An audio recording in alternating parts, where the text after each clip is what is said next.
आगे बढ़ते हैं। 22 जनवरी के बाद विपक्ष की पूरी राजनीति बदलने वाली है। 22 जनवरी को रामलला की प्राण प्रतिष्ठा में शामिल होने के लिए विपक्षी दलों को भी न्योता मिला है। लेकिन मुस्लिम वोट बैंक की राजनीति करने वाली सोनिया गांधी, राहुल गांधी, अखिलेश यादव और लेफ्ट पार्टियों के नेता क्या इसमें शामिल होंगे? क्योंकि इन लोगों ने मुस्लिम वोट बैंक के लिए भगवान राम के अस्तित्व पर ही हमेशा से सवाल उठाए, इसका फायदा भी नहीं मिले। यूपी में मुस्लिमों ने कभी कांग्रेस तो कभी समाजवादी पार्टी की सरकार को बनवाया। मुस्लिम इनके कोर वोटर्स माने जाते हैं, लेकिन जैसे ही बीजेपी का उदय हुआ, हिंदुओं का वोट बीजेपी की तरफ शिफ्ट हो गया। केंद्र के साथ कई राज्यों से कांग्रेस और क्षेत्रीय पार्टियों की विदाई हो गई। अब सवाल ऐसे में यह है कि क्या कांग्रेस, समाजवादी पार्टी, लेफ्ट और दूसरे विपक्षी दल के नेता रामलला की प्राण प्रतिष्ठा में शामिल होंगे? और अगर शामिल होते हैं तो इसका इन्हें फायदा होगा या नुकसान, ये समझिए इस रिपोर्ट से।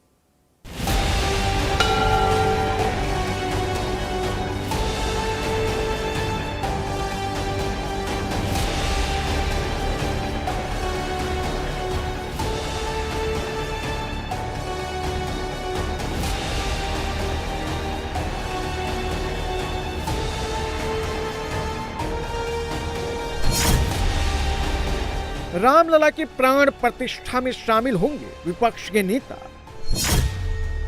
मुस्लिम हितैषी विपक्ष को 2024 में फायदा होगा या नुकसान? 22 जनवरी के बाद बदल जाएगी 2024 की वोट पॉलिटिक्स।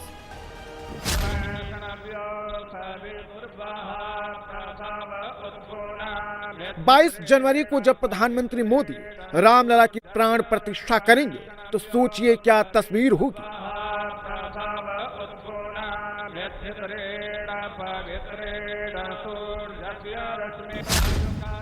22 जनवरी को रामलला की प्राण प्रतिष्ठा स्थल कुछ इस तरह से दिखेगी। मंडप में पूजा की वेदी पर प्रधानमंत्री मोदी बैठे होंगे और यजमान मोदी का गेस्ट समूचा विपक्ष होगा। 22 जनवरी को कुछ इस तरह की ही तस्वीर होगी। जानकी जी की, श्री अवध धाम की, श्री सरजू महारानी की, श्री राम जन्मभूमि की, राम के दरबार में हर किसी का स्वागत है। 22 जनवरी को तो मंदिर के लिए आंदोलन करने वाले, प्राणों की आहुति देने वालों के परिजन, नेता और संगठन के लोग तो मौजूद ही रहेंगे, साथ में विपक्ष के नेता भी रहेंगे। कांग्रेस अपने शासनकाल में भगवान राम के वजूद को पहले ही नकार चुकी है। अखिलेश यादव की पार्टी समाजवादी की सरकार के दौरान ही 1990 में कार सेवकों पर गोलियां चली थी। ममता बनर्जी भी प्रो मुस्लिम पॉलिटिक्स करती हैं। लेफ्ट के नेता भी मुस्लिमों के वोट के लिए राम के अस्तित्व पर सवाल उठा चुके हैं। लेकिन 22 जनवरी को ये तमाम नेता अयोध्या में होंगे, भगवान रामलला की प्राण प्रतिष्ठा समारोह में शामिल होंगे।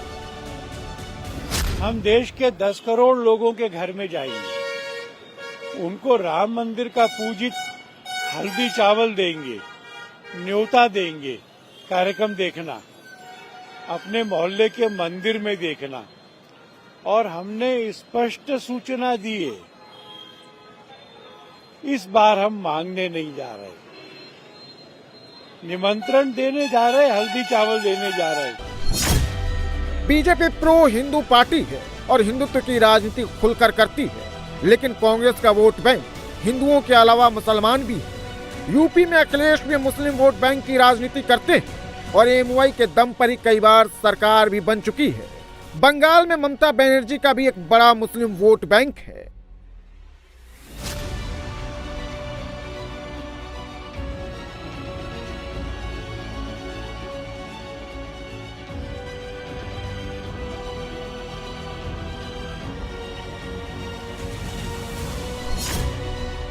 दो 2024 में आम चुनाव है और राम मंदिर का निर्माण हो चुका है, तो हर कोई खुद को हिंदू हितैषी साबित करने पर तुला है। बीजेपी से हिंदुओं का वोट छीनने की कोशिश में है, लेकिन इन्हें मुस्लिम वोट भी चाहिए। यही कारण है कि कोई भी खुलकर हिंदू और हिंदुत्व की राजनीति से बच रहा है। सवाल यह कि क्या विपक्षी दल के नेता रामलला की प्राण प्रतिष्ठा में शामिल होंगे? और अगर शामिल होते हैं तो उन्हें 2024 में फायदा होगा या नुकसान? क्या मुस्लिमों का उनके ऊपर से भरोसा उठेगा? हिंदू और मुस्लिम वोट का पूरा गुणागणित बताएंगे, लेकिन उससे पहले ये जान लीजिए कि हिंदू और हिंदुत्व की राजनीति करने वाली बीजेपी को 2014 और 2019 के लोकसभा चुनाव में कितने वोट मिले थे। 2014 की लोकसभा चुनाव में बीजेपी गठबंधन यानी एनडीए को 43% हिंदुओं ने वोट दिया था, जबकि 2019 में यह आंकड़ा बढ़कर 52% पहुंच गया। यानी 5 साल में मोदी के 9% हिंदू वोटर बढ़ गए, जो 2024 में रामलला की प्राण प्रतिष्ठा के बाद 60% तक जा सकता है। यानी बीजेपी को सिर्फ फायदा ही हुआ है, जबकि कांग्रेस समेत पूरे विपक्ष को नुकसान हुआ है और विपक्ष इस नुकसान की भरपाई के लिए नया वोटर तलाश रहा है। लेकिन सवाल यह है कि मुस्लिम वोट बैंक की राजनीति करने वालों को 2024 में कितना फायदा होगा। क्या मुस्लिमों को विपक्ष की हिंदूवादी राजनीति पसंद आएगी या फिर मुस्लिम ओवैसी जैसे पक्के मुस्लिम हितैषी की तरफ रुख करेंगे।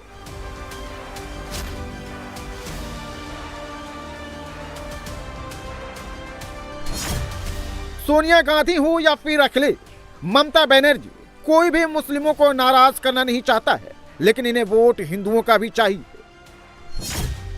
और इसके लिए कभी ये मुस्लिम टोपी पहनते हैं तो कभी मुस्लिमों के जलसा में शिरकत करते हैं, तो हिंदुत्व को लुभाने के लिए चुनावी सीजन में मंदिर मंदिर घूमने लगते हैं। ये नेता मुस्लिम पॉलिटिक्स तो खुलकर करते हैं, लेकिन हिंदुओं को लुभाने के लिए सॉफ्ट हिंदुत्व का रास्ता अपनाते हैं। यानी इनकी कुर्सी मुस्लिमों के वोट बैंक पर टिकी है और अगर मुस्लिम नाराज हुए तो फिर इनका अस्तित्व खत्म हो सकता है।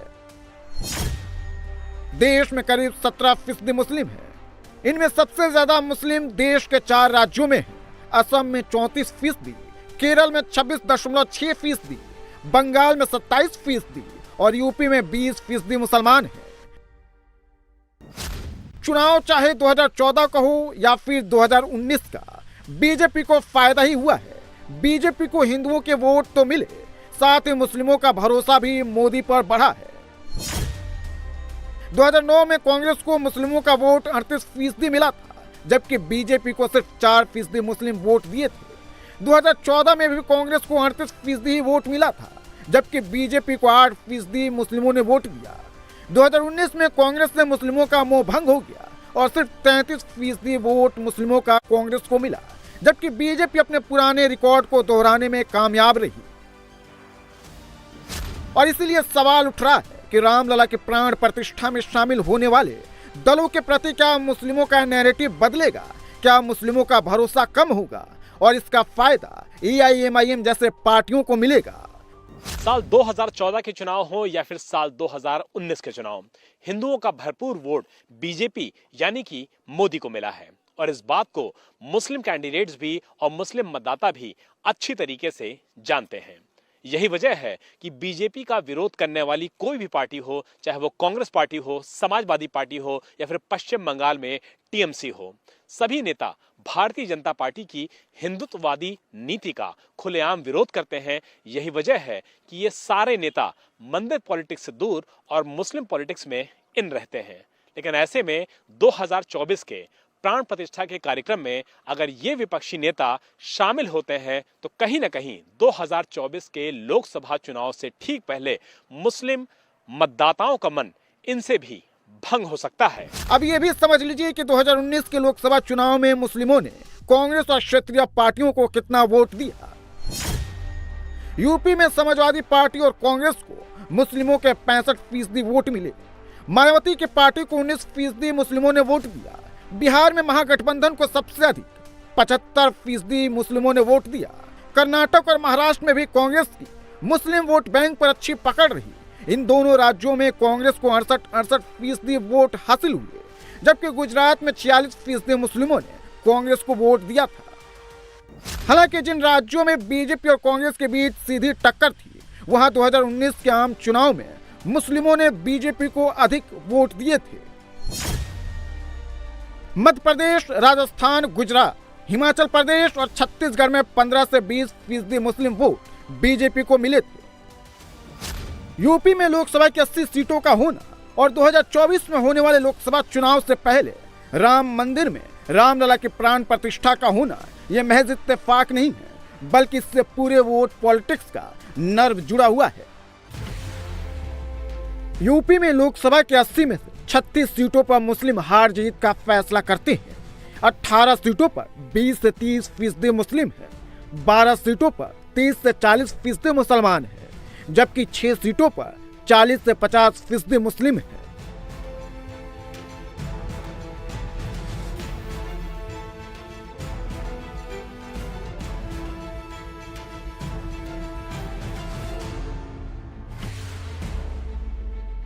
अब 2014 और 2019 के नतीजे को भी देख लीजिए।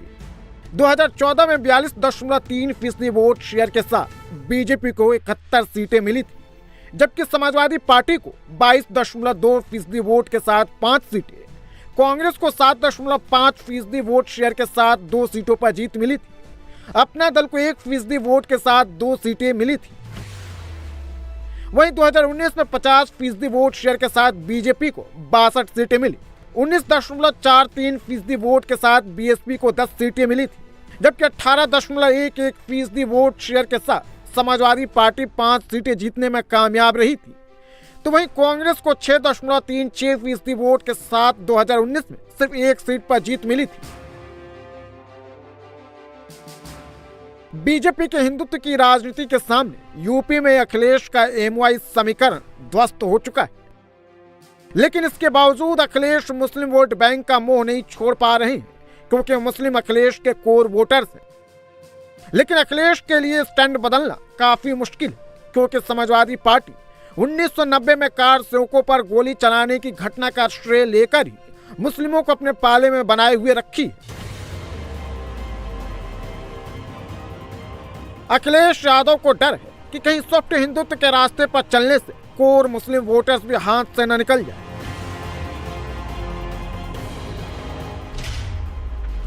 क्योंकि 2022 के यूपी विधानसभा चुनाव में समाजवादी पार्टी के 34 मुस्लिम विधायक चुनकर आए। 2024 में अखिलेश करीब 10 सीटों पर मुस्लिम वोट बैंक के दम पर जीत के हुंकार भर रहे हैं। समाजवादी पार्टी के मुखिया अखिलेश यादव की राजनीति भी मुसलमानों के इर्द गिर्द ही घूमती हुई नजर आती है। ऐसे में सवाल ये उठ रहा है कि क्या अखिलेश यादव भी प्राण प्रतिष्ठा के कार्यक्रम में जाने की योजना बना रहे हैं।